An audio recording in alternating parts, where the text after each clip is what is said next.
So the equation says the frequency observed by the listener is equal to the speed of the wave through the medium. Well, if we work with sound, then it would be the speed of sound. If we work with light, it will be the speed of light.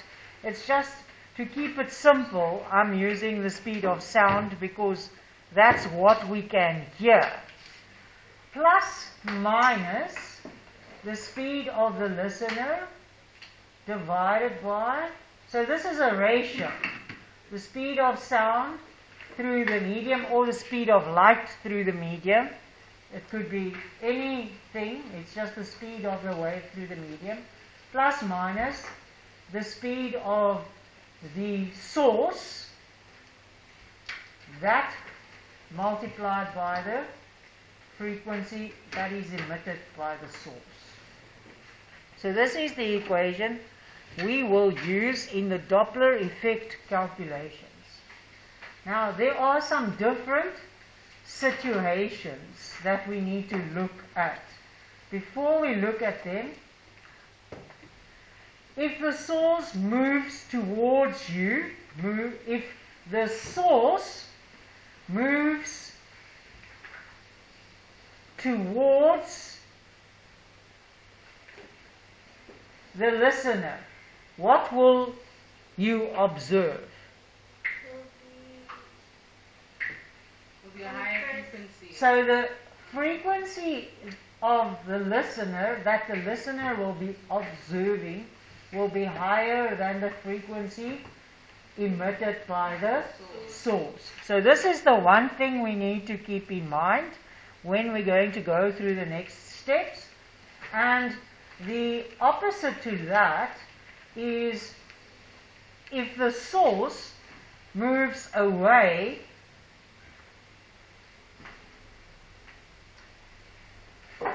from the listener, what will then happen to the frequency observed? It will be lower. The frequency observed will be lower than the frequency emitted by the source. So these, the red and the green, is what we must keep in mind when we're going to do number 1 through to number 6 there.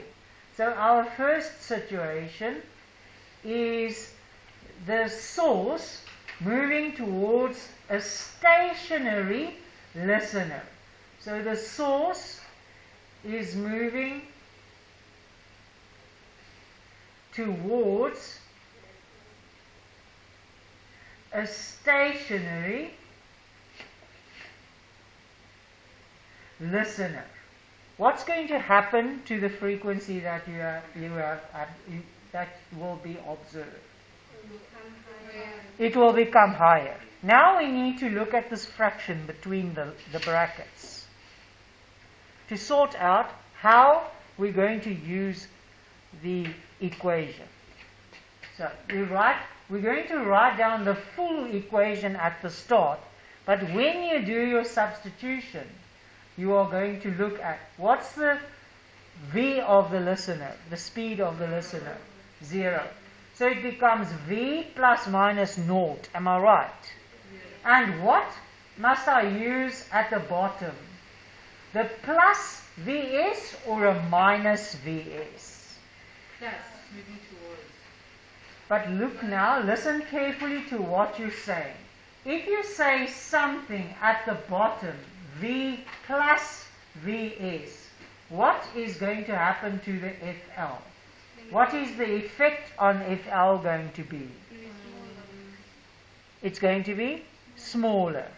Whereas if you use V over V minus Vs, your denominator is going to be smaller, so your frequency will be bigger.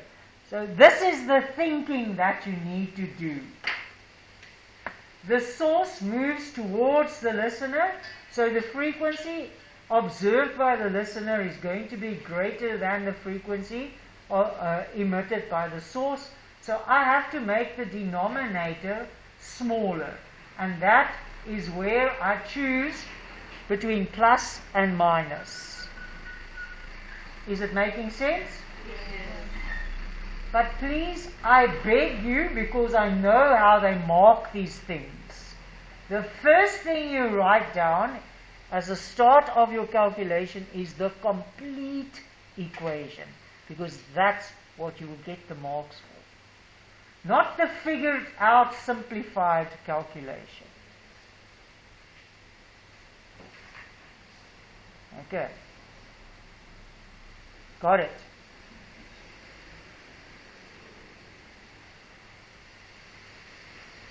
So because the frequency is going to be, the frequency observed must be bigger than the frequency of the source, you use the minus in the denominator. The plus minus VL falls away because it's a 0. Okay, second situation.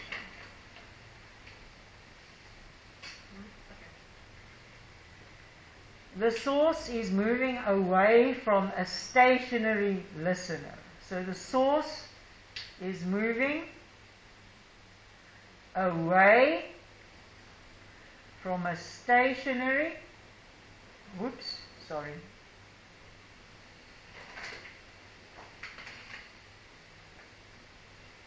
listener. What is the effect on the frequency that is observed? It must be Bigger than the thingy of the owl. FL must be smaller than FL. yes. The source's frequency is bigger than the observed frequency. That's why I'm using the green to help you to see that. Okay? So what will the numerator of the fraction become? V plus minus naught. So I'm going to write V. Okay? What must happen to the denominator for the FL to be smaller? Plus. You get it? The denominator must become bigger, so that is why I'm using V plus Vs.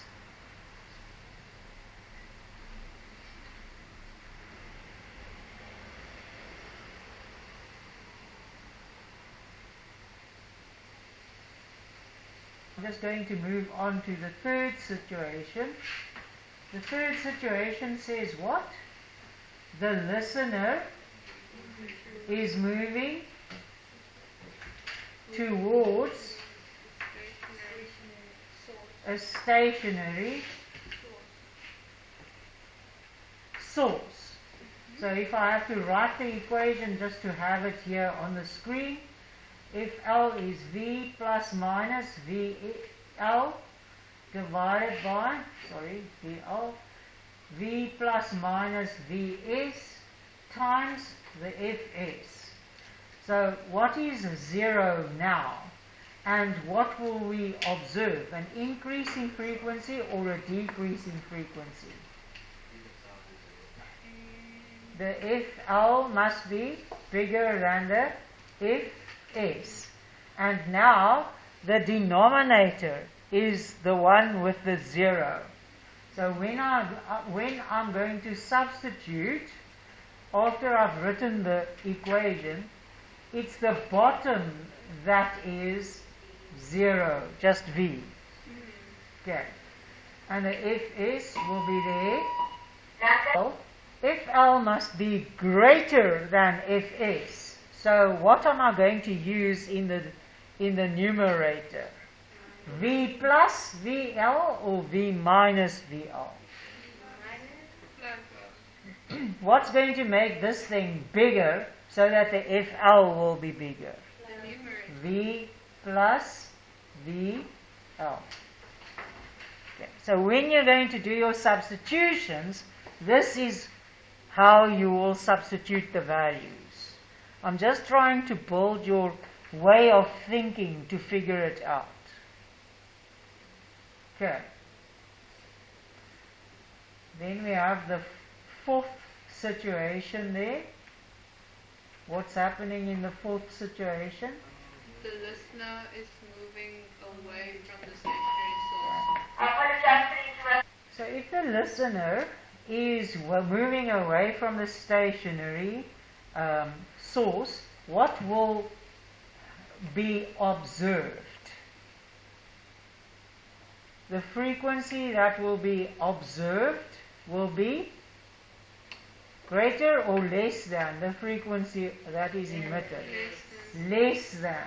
So in this, the ratio between the velocities or the speeds must cause the frequency of the listener to be smaller.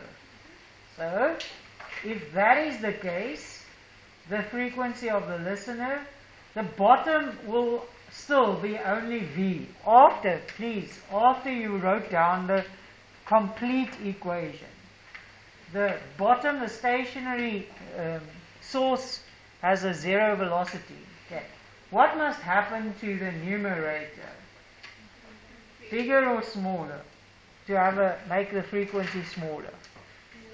Smaller. So this is where you choose to use the minus VL.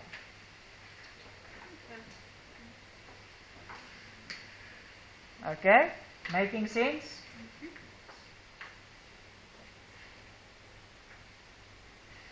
Okay, so in our fifth situation, we've got the source and the listener moving towards each other. What will the effect on the frequency observed be? Greater than or smaller than?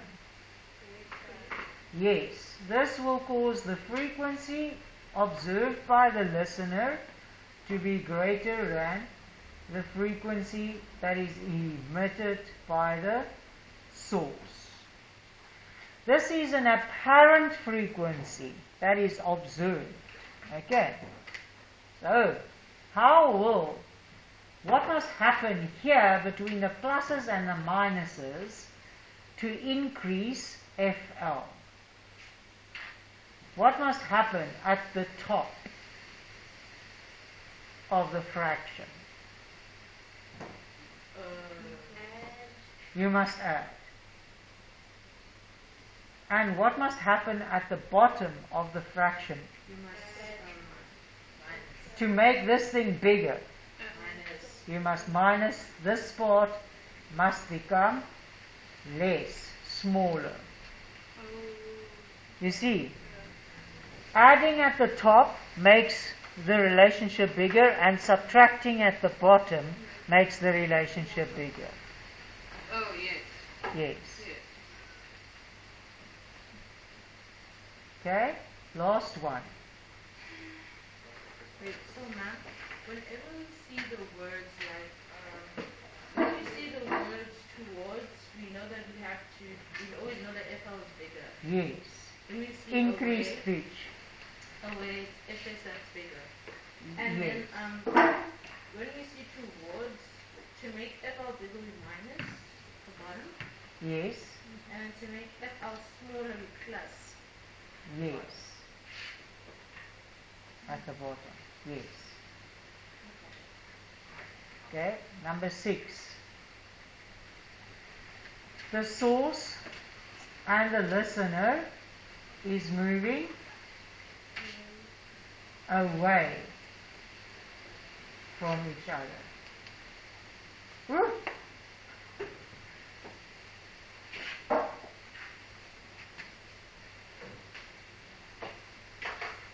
The moment you hear that they're moving away from each other, what will the frequency of the listener or the observed frequency be compared to the frequency of the source?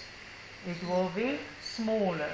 So when we look at our fraction, we need to choose the pluses and the minuses so that FL will be smaller than FS. Okay? So what do we choose at the top? Minus. You got this now? Yes. Okay? And what do we choose at the bottom? Yes. Now you are ready for calculation.